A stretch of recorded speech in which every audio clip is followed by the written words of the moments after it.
Cool. Hi, everyone. Welcome to be here. My name is Michelle Hassan. I am co-director of the Jobtech Alliance.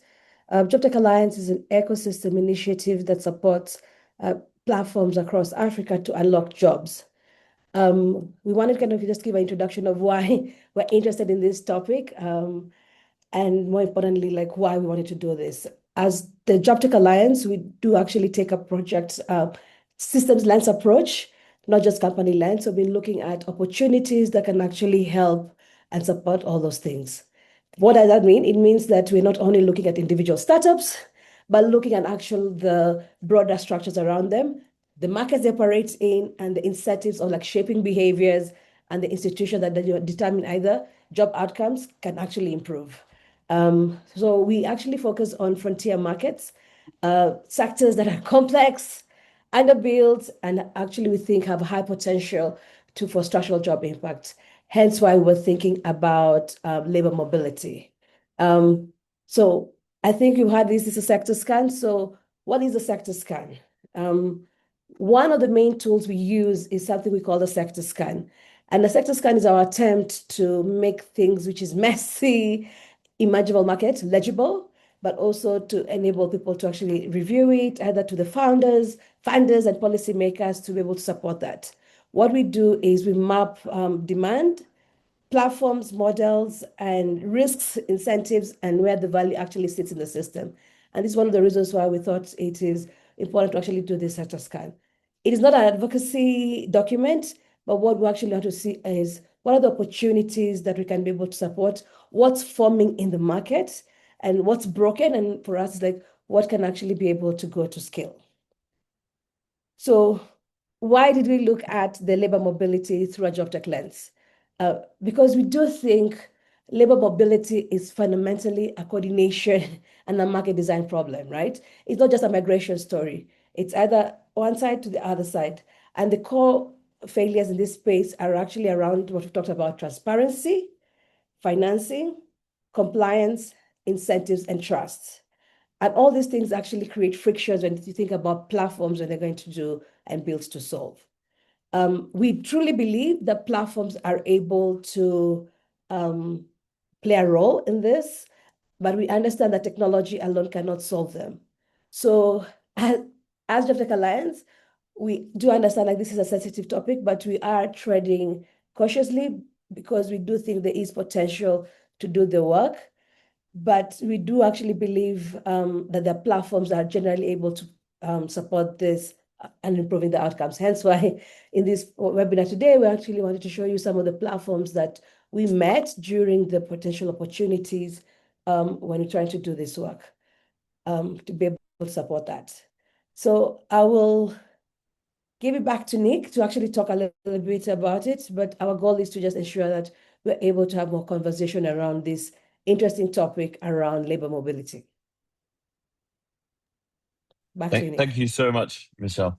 I'm actually not going to do a whole lot of talking now, but I'd just like to kind of shout out the Labour Mobility Partnerships team. So Prerna is going to be taking us through the early stages of kind of the sector at large, and they've been great supporters and helping us understand this complex sector.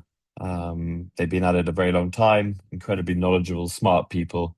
Um, yeah, and just a delight to work with. So I'd love to kind of hand the mic over to Prerna to run us through the early stages of labour mobility as a sector. Thank you, Nick. And hi, everyone. Such a pleasure to be here today.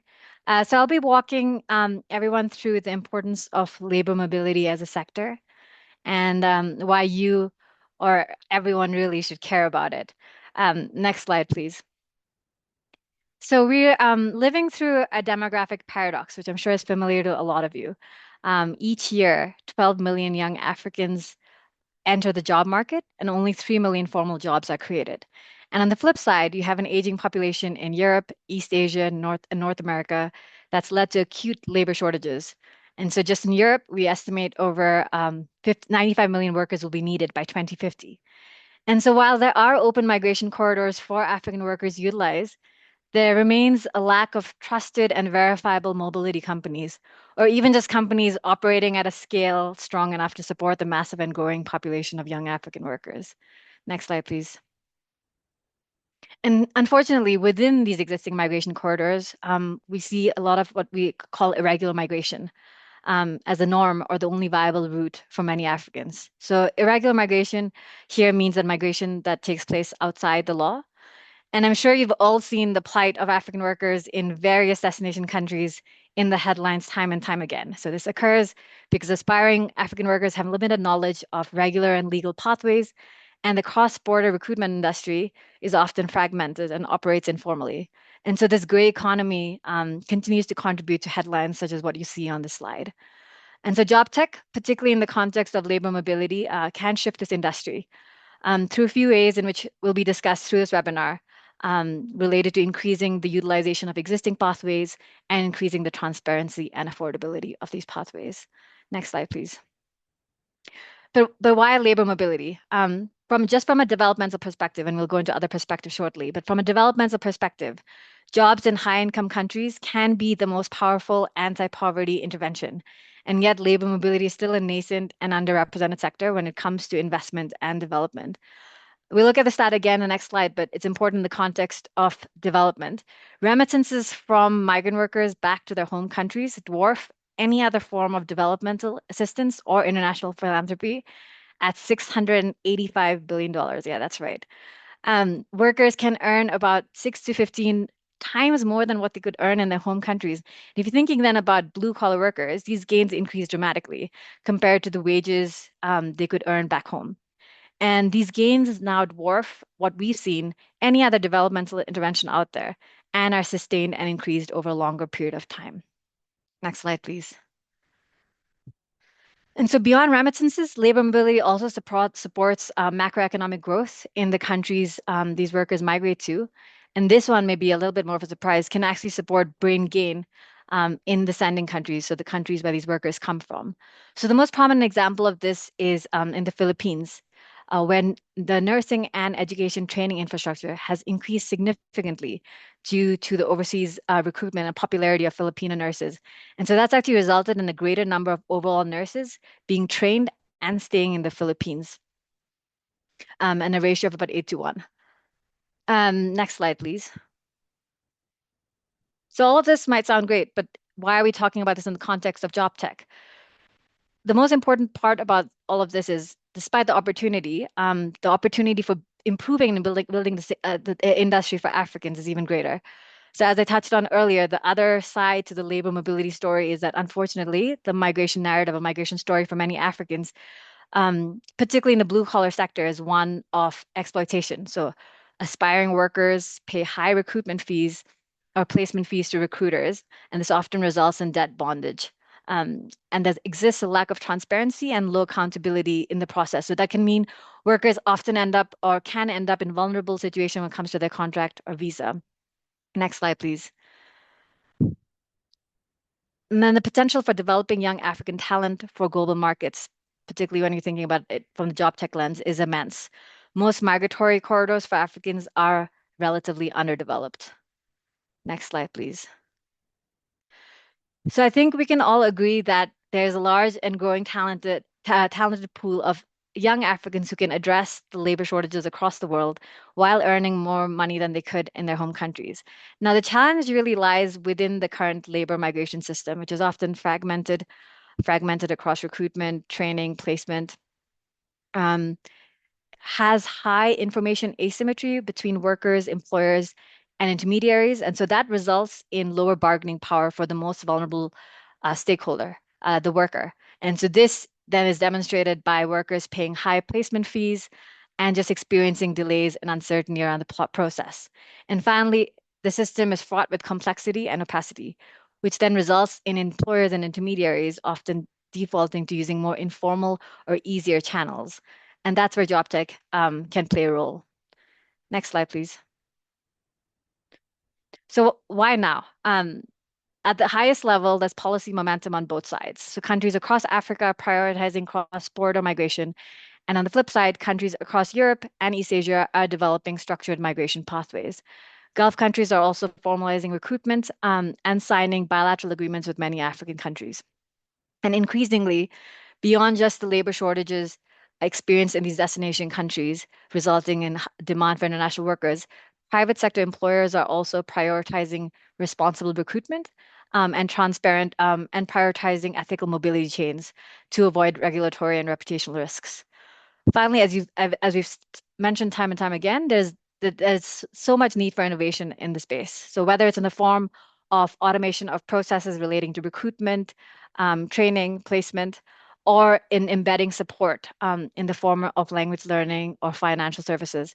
So essentially going beyond the traditional recruitment model in a way that's significantly easier to set up than a brick and mortar and more scalable and sustainable. And finally, there's a small and mighty cohort of platform and companies some of who you'll be hearing from today, that are already proving recurring revenue mechanics. And so that really to us demonstrates that we don't need to depend on a system in which the worker has to pay placement fees or disproportionately bear the cost of migration. So I'll leave you with a final message if all of this hasn't convinced you that this is the industry to be looking at over the next few decades. The cross-border mobility industry is prime for innovation and disruption. And given the demographic realities we're all facing globally, the time for that innovation and disruption is now. So thanks for the time, and over to my fellow panelist, Luis from the IOM. Thank you, Perna. Hello, everyone. It's a pleasure to be here along with the group, and I think more than 100 attendees by now. So getting straight into the point, and I have three quick reflections to share. Some of them actually picking up from what Perna just mentioned. But many of you have probably heard that when it comes to migration, the UN and for us as the UN Migration Agency, we're all about safe, orderly, and regular migration. Well, what does that actually mean in practice? Perna had actually shown in one of her slides a definition between irregular and regular migration. But leaving that aside, in practice, it actually means some of the answers are behind groups like this one and conversations like this one. And more importantly, the results that can happen when the right partners are in place, such as the ones gathered here today. So three quick reflections. At the end of the day, some of the challenges that Perna just described highlight the fact that the private sector is at the core. The private sector, meaning employers, etc., they hold a huge part of the answer here. But it is important to emphasize that it is private sector at all levels. Labor mobility pathways cannot wait for the huge players, for the Amazons of the world. I know they are going through massive job cuts, but the world cannot wait for the big players to actually think about migration as an opportunity. So when looking at migration and labor mobility as a sector, this actually reflects a need to emphasize and expand the space for trusted players that stand to materialize and kind of put into practice the well-known benefits of migration that is well managed. Now, as a second reflection, the economies and livelihoods that stand to benefit from well-managed regular migration also cannot wait for the official players, and if I may, for the geopolitics of the world to align or to catch up. There's a growing incompatibility there, which is unfortunate. But again, a group like the one today is at the core of the many answers that can help to advance the conversation and put good solutions into practice. Finally, my last point is touching upon the realities of the African continent. You've heard the numbers from Perna, 12 versus 3. There's a need of 12 and openings for 3 million. So it goes without saying that migration, between specific corridors, etc., holds part of the key. But we cannot forget that intra-regional mobility is also fundamental. Mobility across and within the African continent. This, of course, entails addressing several roadblocks that keep people from being able to effectively move. And even though we sometimes, and actually here in the African continent, many of the right policies are actually there, when you talk about free movement protocols or high-level political agreements between regional economic communities, in practice, there's a big gap between those efforts, what the policies say, and what actually happens in practice when people are looking for livelihood opportunities across the continent. So with those three reflections, over to my colleagues who will deep further into the matter. Thank you. Thank you so much, Prana and Luis. So I think When we first stepped into the labour mobility sector as the Jobtech Alliance, it wasn't a brand new theme for us. It's actually sat directly in our broader kind of sectoral investment thesis that we put out to the world in about 2024. But in our venture support work, we've 56 companies now in the Jobtech Alliance portfolio, but we always tend to look at where global demand is rising for jobs. And then we tend to look at the same time, like where Africa has underutilized talent supply. But we always ask ourselves, is like, what is the role of platforms? So startups, for those on the call, often, what is the role of platforms to like organize this market in a way that's much more efficient, much more ethical, and much more scalable? And it's the lens we applied across many of our sectors that we've kind of published our previous sector scans into, things like the digital work, outsourcing and BPO space, in the green jobs, creative sector, micro enterprises as well. So when we kind of moved into labour mobility as the next sector cycle, I suppose we expected to see like a small but visible founder ecosystem forming, but instead we actually hit a wall. Like beyond the couple of platforms we were introduced to, there was very little out there. There was not a single founder community focused specifically on cross-border labour mobility. There were no initiatives for early stage founders in this space. And what we found is founders operating in similar corridors, solving pretty similar problems, didn't know each other at all. And kind of lastly as well, there were very few funders, so in the investment cycle, who are actually looking at this category, despite the size of the opportunity. And like this is a sector that's moving billions of dollars of value as well. Like it's significant and immense. So I think what we decided as a team is rather than just sit back and analyze it from a distance, we really wanted to try and catalyze some density at the tail end of last year.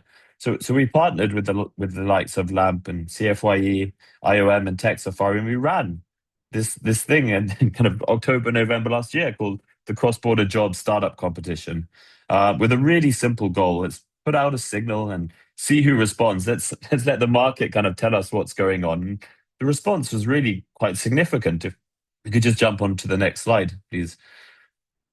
So I think what we found is we got 350 total applicants.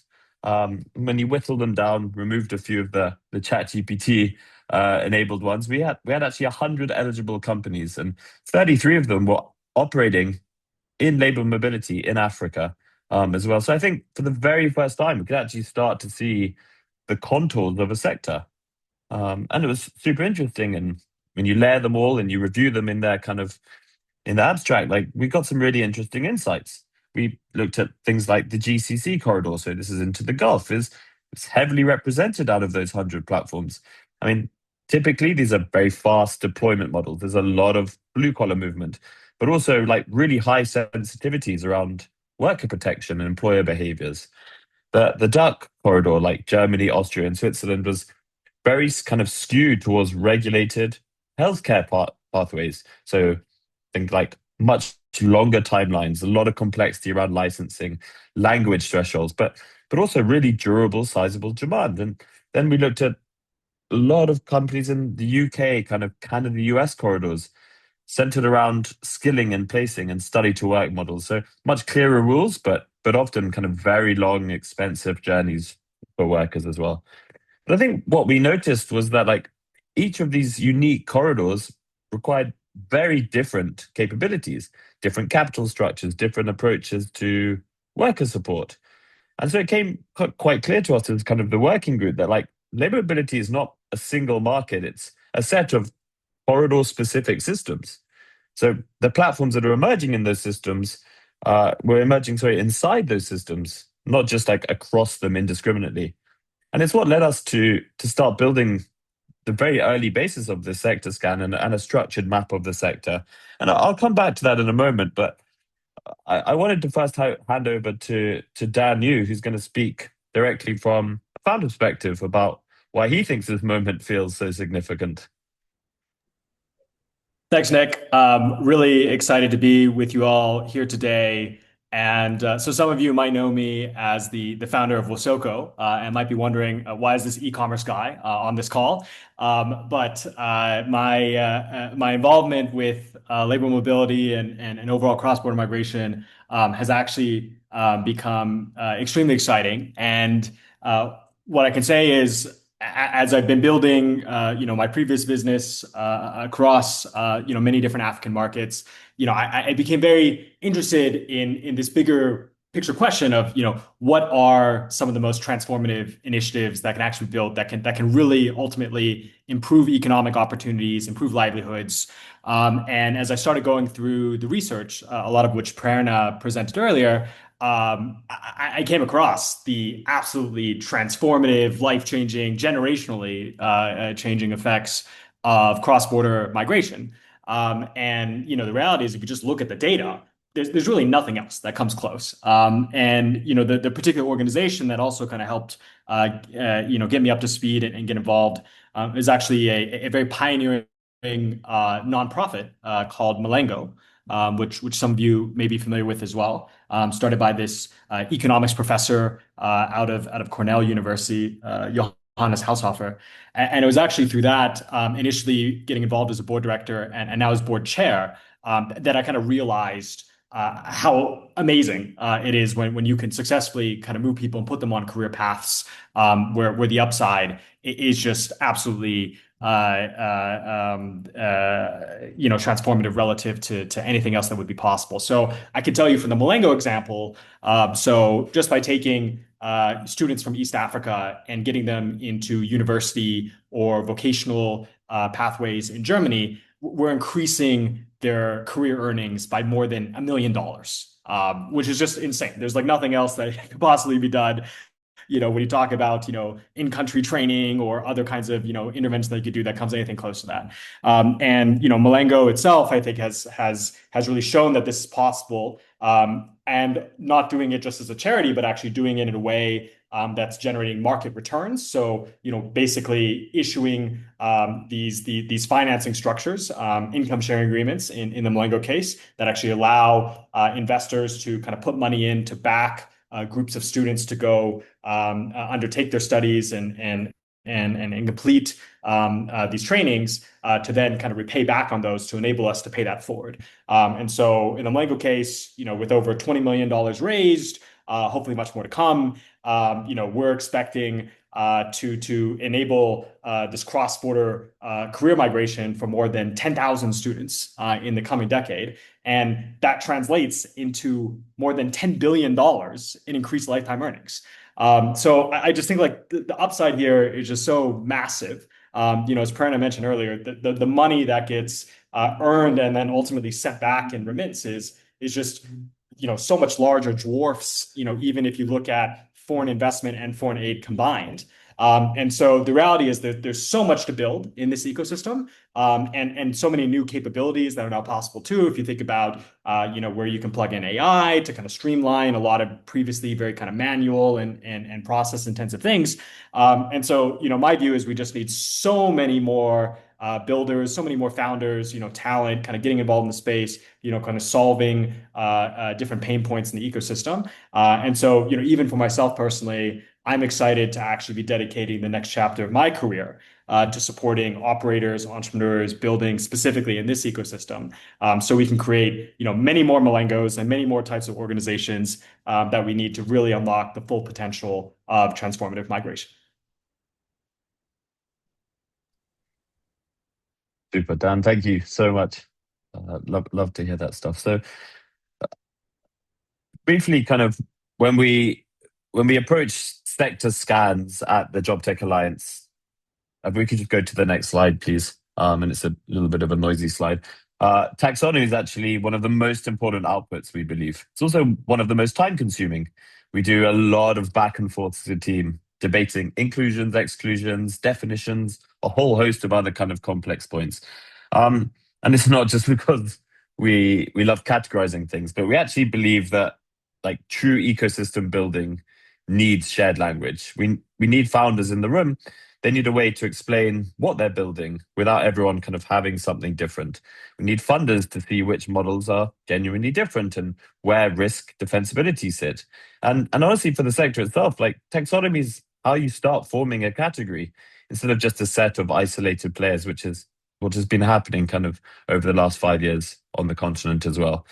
Now, taxonomy work can also be deadly boring if not done right, but I think we've done a really interesting job here. And, this is evolving, of course. It's not set in stone. This is something we want to build with the community as we go. But it's just giving us a chance to kind of self-identify where we are. I'll very briefly run through this in plain terms to kind of explain how we're seeing the sector at large building off the startup competition and the other players in the market as well.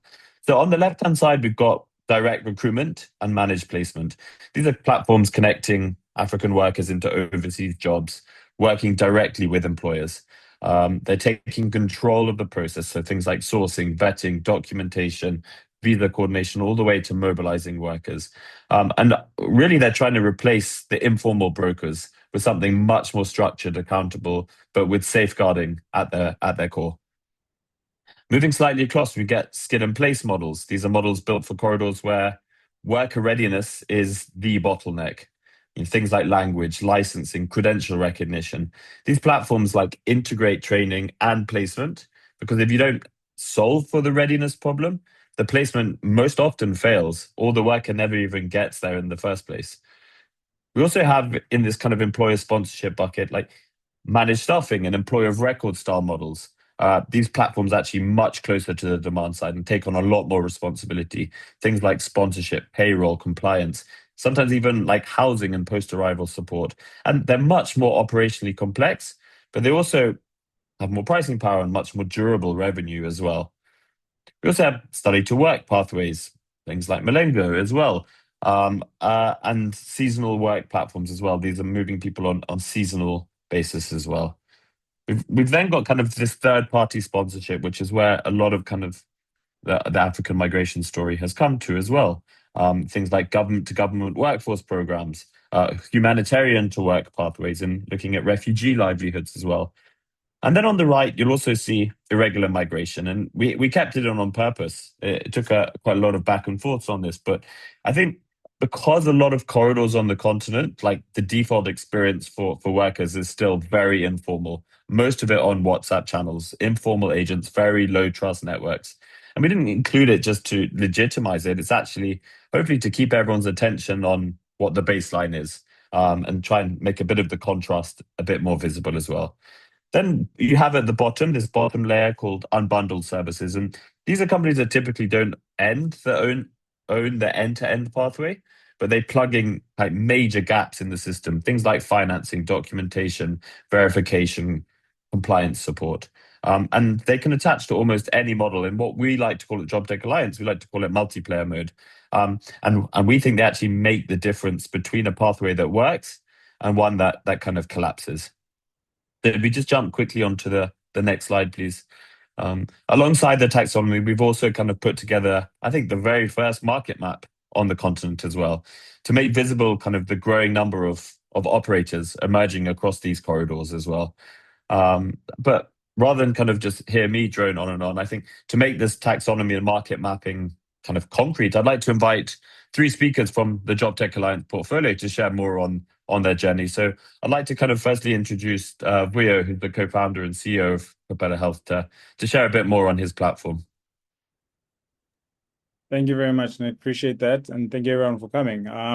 So my name is Vuyo Pagade, co-founder of Propeller Health, and we're essentially a career platform that connects African nurses with ethical healthcare employers across particularly the OECD countries, with a vision of a world where African healthcare workers are empowered to pursue meaningful careers anywhere in the world, safely, ethically, and of course, scalably.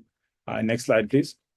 But to give you the story around why we pursued this, we were looking at the data, and the WHO stats really suggested some massive statistics that showed how immense this problem was. Well, particularly on the healthcare shortage in 2025, the WHO suggested that there was 4.7 million healthcare workers needed to bridge the gap. with a projection showing 11 million healthcare workers needed by 2030. When we looked at just the nursing sector in this was a stat of 5.8 million nurses in 2025, which was also set at 2.5 million nurses by 2030 in Europe alone. But if you also look at not just the nursing shortage that has been seen, we also found that like the narrative was often a lack of talent, but we also saw it as more so a lack of access, because across Europe in 2025, there was a healthcare shortage and vacancies of 1.2 million, with a significant portion of this being in nursing roles.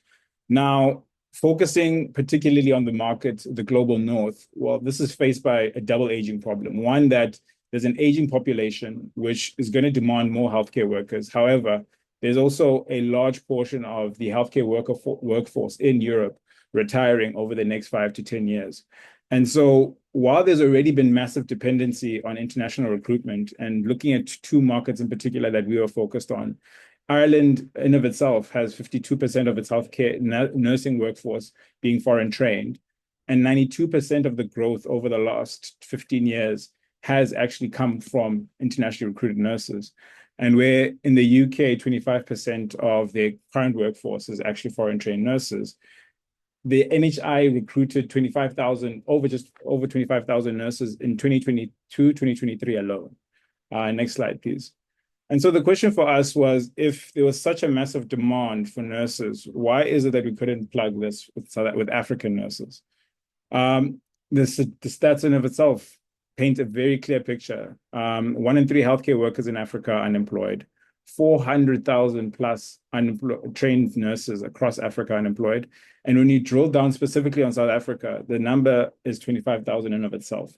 So the big question for us is, while there's a massive demand in high-income countries and a surplus of ready-to-work nurses in the continent, why is it so difficult to connect the dots? One, the talent supply in Africa was very limited in finding jobs. Nurses struggle to find jobs in Africa based on the fact that there's limited local budgets for actually hiring them. However, they also typically face a upfront cost of between $2,000 to $5,000 in order to become eligible to apply to international careers. And looking at South Africa alone, where there's massive training capacity, there's also a massively or globally recognized healthcare professional recognition of their qualification. Why is it that we couldn't scale the ability for us to train more nurses, particularly for a market where government already limits the number of nurses that can be trained per year because of the local constraints? And so we set out to build and solve this. Of course, our aim is to unlock these global career paths and enable African healthcare workers to work anywhere in the world where they're needed. Firstly, we focused on streamlining the ethical migration from Africa to northern corridors. But our vision is less of an exit or one-way exit door and more of a brain circulation. And how we see that is by further supporting them in future with AI-supported language training and upskilling. We believe that further enhances our local healthcare base to be able to pursue more careers. But when speaking to nurses, the intent from a lot of local nurses isn't just to go to overseas and uproot themselves. A lot of them actually are interested in coming back and finding pathways to come back. And so we see this mobility pathway as not just one that takes and brain drains, but it more leads to an enabling factor for brain circulation, where African workers are enabled to work overseas, get the skills that they needed, and come back and fill specialized roles in Africa where the gap is across our continent. And so while I would love to go on more about some of the returns that we're seeing, I mean, just for any nurse that we would invest in the pathway, we can easily make 5 to 10x on the employer revenue we collect.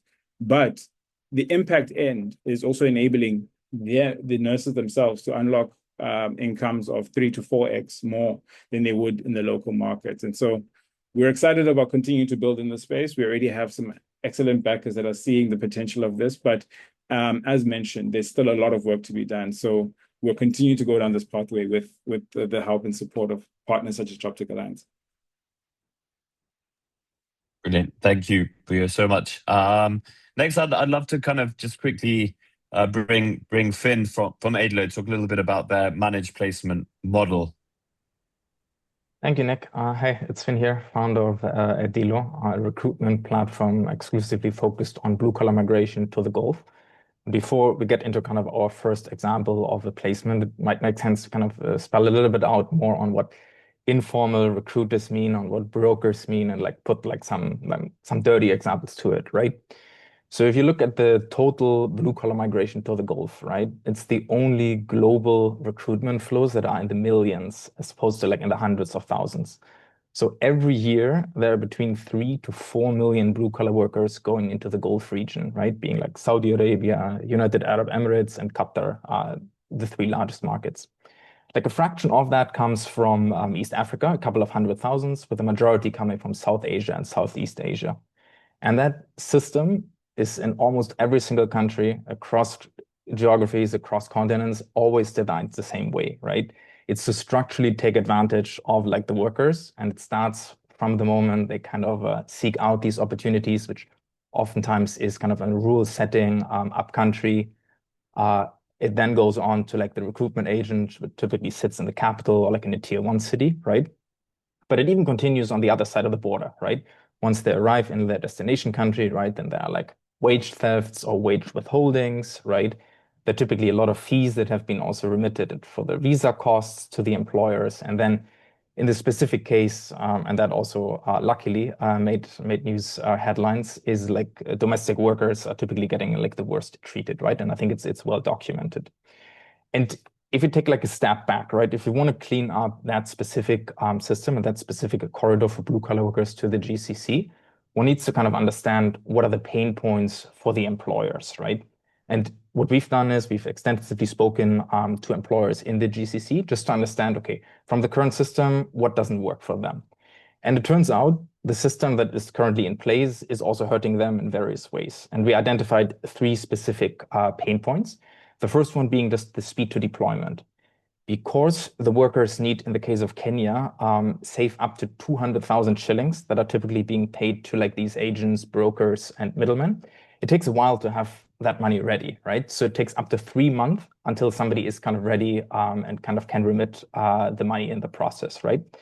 The second problem is just the quality of workers. It's typically you always end up with the most desperate ones, almost never with the most skilled or fit ones, right? So that's kind of also a pain point on the employer side.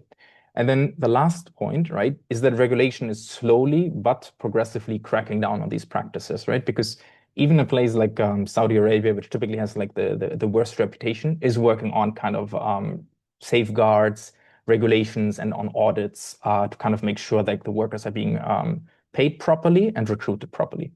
Now, taking that together, right, if somebody minds going to the next slide, we've looked at like a very specific vertical, and we kind of leveraged our relationships here in the Gulf to get close to one of the large delivery platforms, being Careem, which is kind of the Uber subsidiary for the Middle East. And we kind of proposed to them, we do kind of an end-to-end recruitment, right, where we directly recruit the candidate, right, and we go all the way through the process. In between, we kind of make sure we kind of select experienced candidates, right, working for some of the local platforms such as Glovo or Uber in that case, right?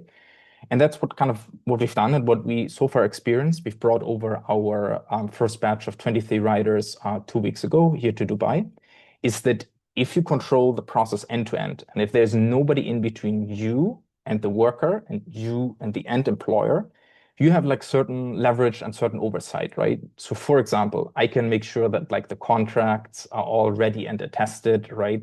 There's no middleman and there's like a direct employer on this side. I have a person that I can talk to in case there's like grievances or like irregularities, right? And I do the KYC on the employer side.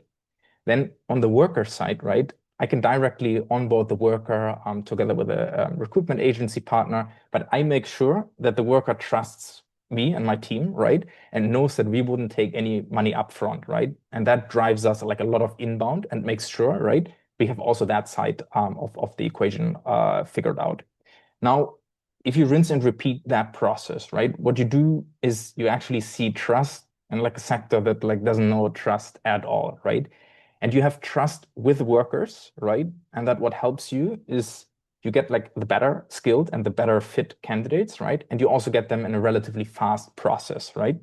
And on the other side, you also have trust with the employers, right? Because if you deliver value to them, you kind of can make sure that like they hold their end of the bargain, and eventually you will be able to monetize on the employer side, right? Which completely removes any kind of fees that are being paid to the workers in the process. That's kind of a quick overview. Handing over to the next person. I think it's Marvin. Super, Finn. Thank you so much. And I'll just quickly, we talked a little bit in the taxonomy on this unbundled services layer.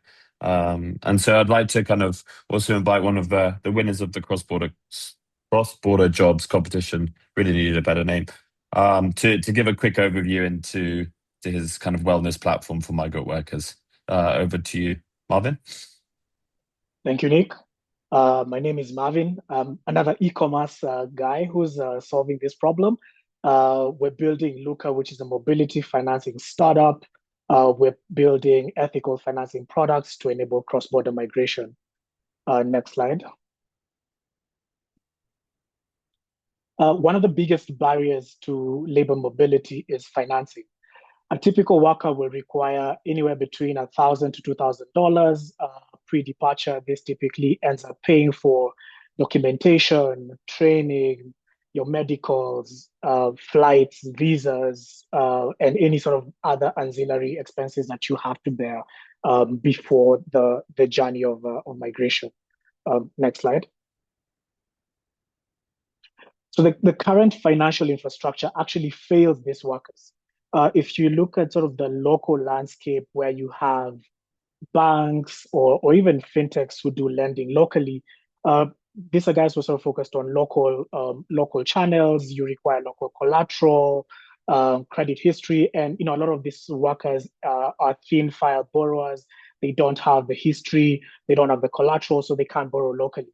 When you look at the employers typically are not in the business of lending, and so they want workers. They don't want to get into sort of financing that process.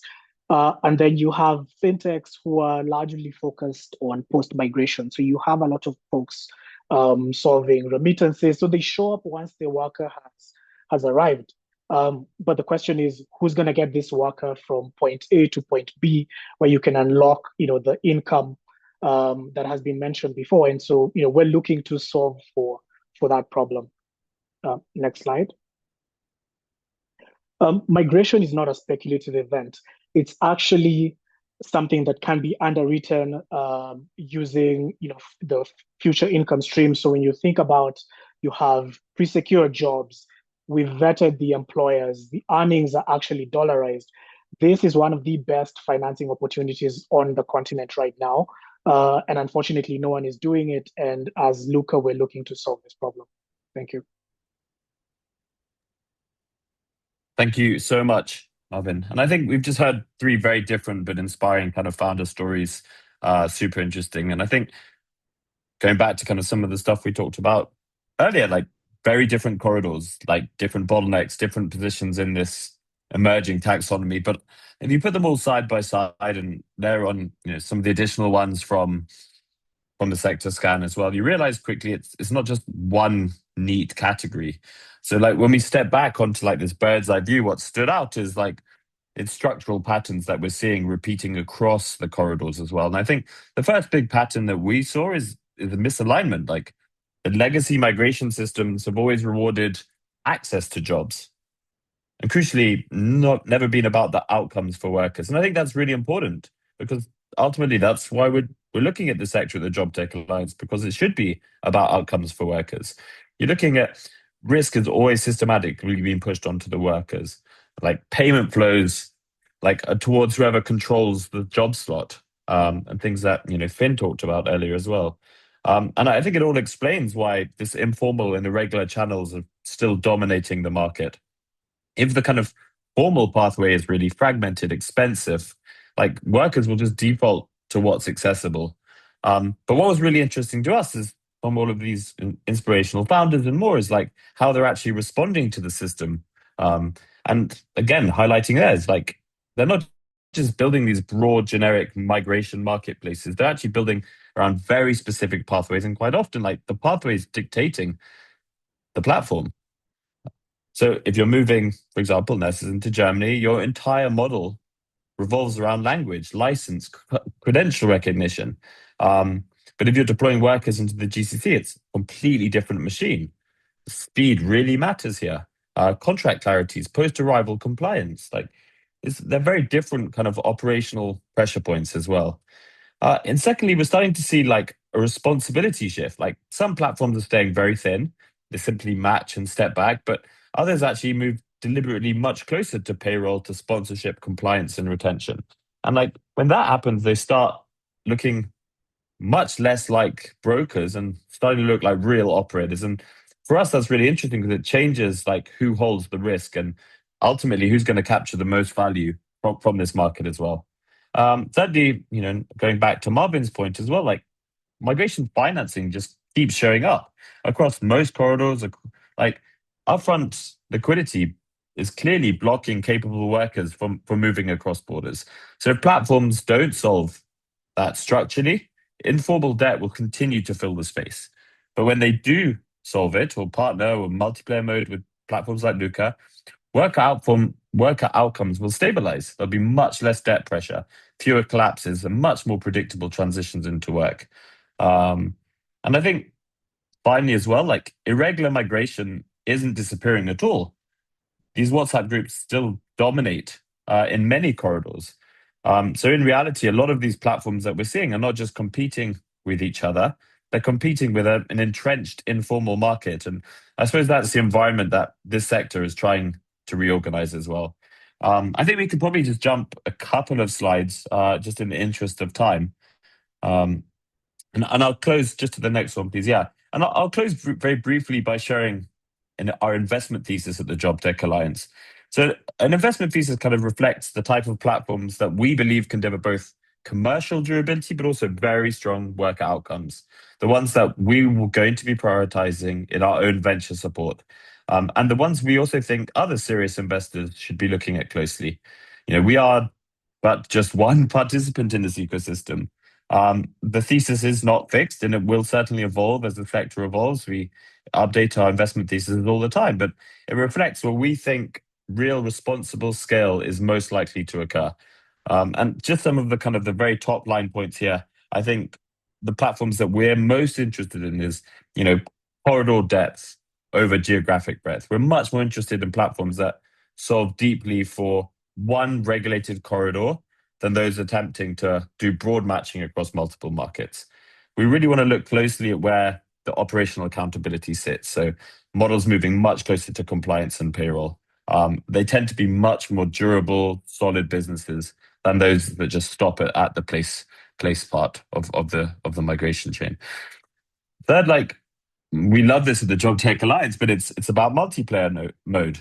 Like owning the entire value chain is very rarely realistic. Like the strongest platforms have to coordinate across origin, destination, government, employers, training providers, and financiers, like rather than just trying to replace them. And we're really excited to see this kind of flourish in the coming year as well. And finally, of course, financing. Like without this kind of contract-linked financing, the system will always default back to informal debt. So these are kind of our current bets, I suppose, on how the sector is going to scale safely.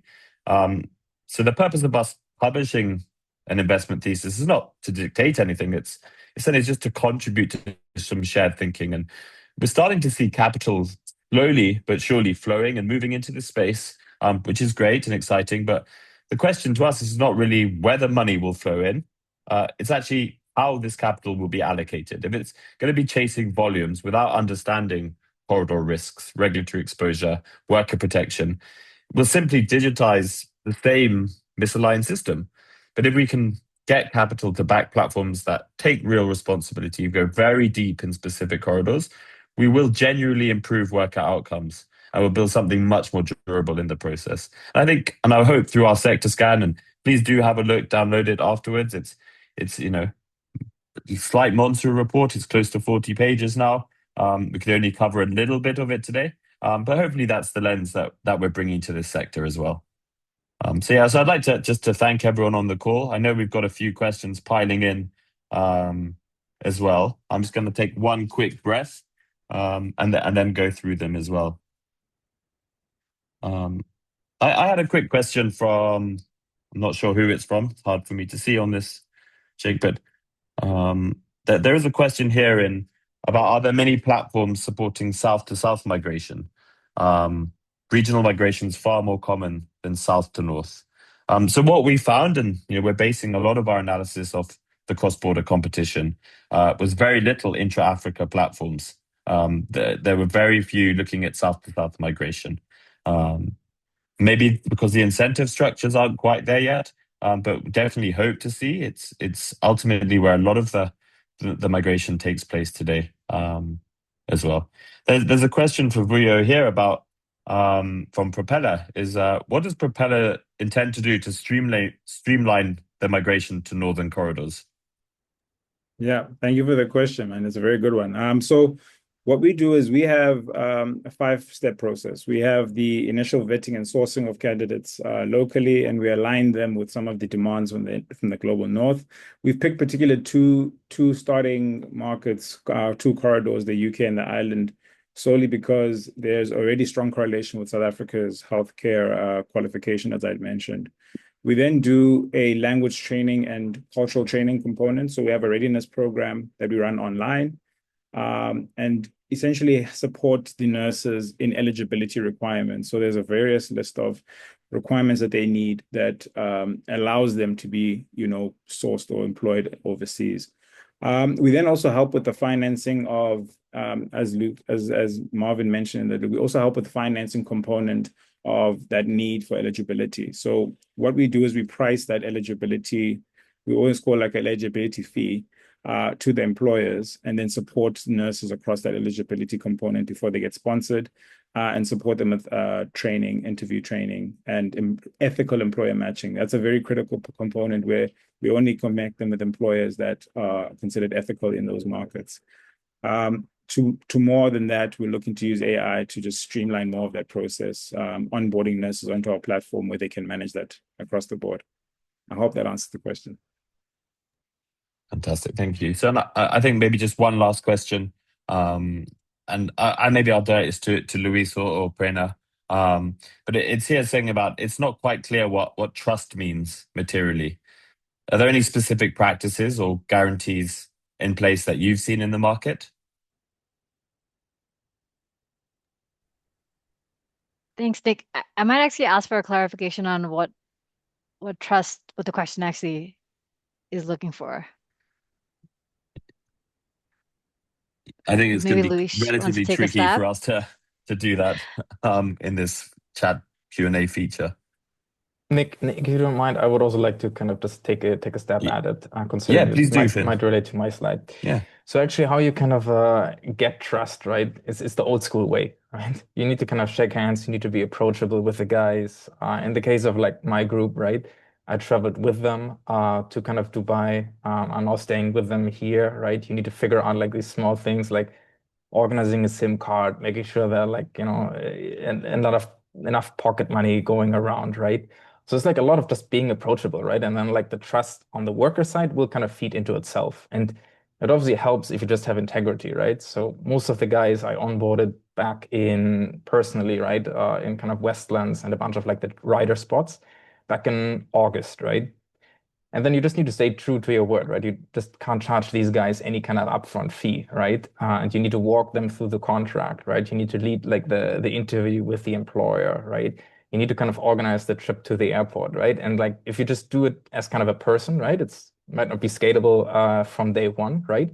But that's how you gain trust on the worker side, right? So it's like old school practices, right?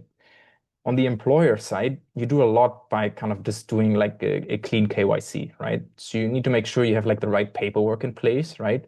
So for example, like a service letter agreement, which is like the nomenclatura for like the agreement between a recruiter and like the employer, and needs to stipulate that like deduction cannot be taken, right? Like the typical UAE labor laws need to be followed when it comes to like, for the riders, it means a lot like in health insurance and accident insurance, right? Just because of the nature of the job. But you also need to kind of collect like the KYC documents, such as the license, the director's copy. You need to kind of make sure the demand letter, which is kind of the holy document, right, that you need in order to kind of facilitate migration, It's attested with the Kenyan consulate, right? So you just need to follow like, you know, the paper, the actual paper trail and like the right procedures, right? And that's kind of how you build trust on both sides, right? And then like, at least that's my big thesis, right? Like success will basically create its own trust, right? So once the workers know, hey, that's a good employer who doesn't charge us, who pays the salary on time, like I already see that like a lot of guys want to go with us, right? Because they trust us that we give them access to good employers and we don't charge them. On the other side, like the employer, right? So one of the big recruitment agencies, or like call it like manpower companies, that's how they're called here, right? They kind of have good experience through like this writer recruitment. And then tomorrow I'm meeting like another guy who kind of leads a recruitment drive, typically for hospitality. And the last time he's been to Kenya specifically, right, he kind of shortlisted like 300 hospitality staff, from like waiter to chef, etc. Right? He ended up hiring 5 guys. Why did he end up like 5 guys? Because the other 295 didn't have the money to pay 200,000 Kenyan shillings to an agent, right? And that's also like, look, once you build like a trust rapport with the employer, it will kind of feedback loop itself. I hope that addressed like at least the trust I was referencing. Thank you. I know we're kind of almost out of time. Luis, did you want to quickly very jump quickly, in? just on the point of trust, but perhaps from a different perspective, from not arguing with the good examples that Finn gave, but let's not forget, and sorry if I also sound too old school here, that eventually this space and success stories like some of the ones that we're listening to here would need to build into creating trust between governments. Eventually, the kind of the longer term aim is that governments are also able to trust each other to get the channels that will allow for scale and other types of numbers that will kind of further enable labor mobility. I'm not saying governments are the only answer. Today's discussion emphasizes the fact that they're not. But let's also not forget that we cannot ignore the regulatory space and how its constraints can actually or should hold part of the solutions. Over.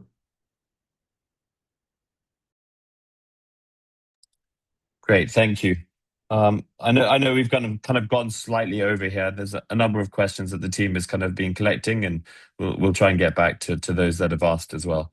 But I know, my guy from the Jobtech Alliance, I know there was a couple of extra kind of closing slides that you had on the session and what's next. Oh, there we go. Yeah. So yeah, go ahead.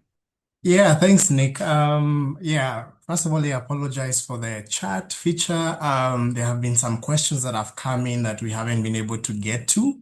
But for those who asked, you can rest assured we will respond with the answers. So thanks a lot for those who shared the questions.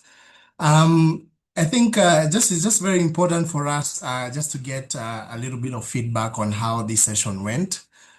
So kindly, if you could maybe take just a few seconds just to tell us or rate the event, will pretty much give us really good signal on how to structure these kinds of events moving forward, and also what to double down on based on what you like. And also, in case there's anything that you didn't like, maybe we can take it up, take it out next time. So.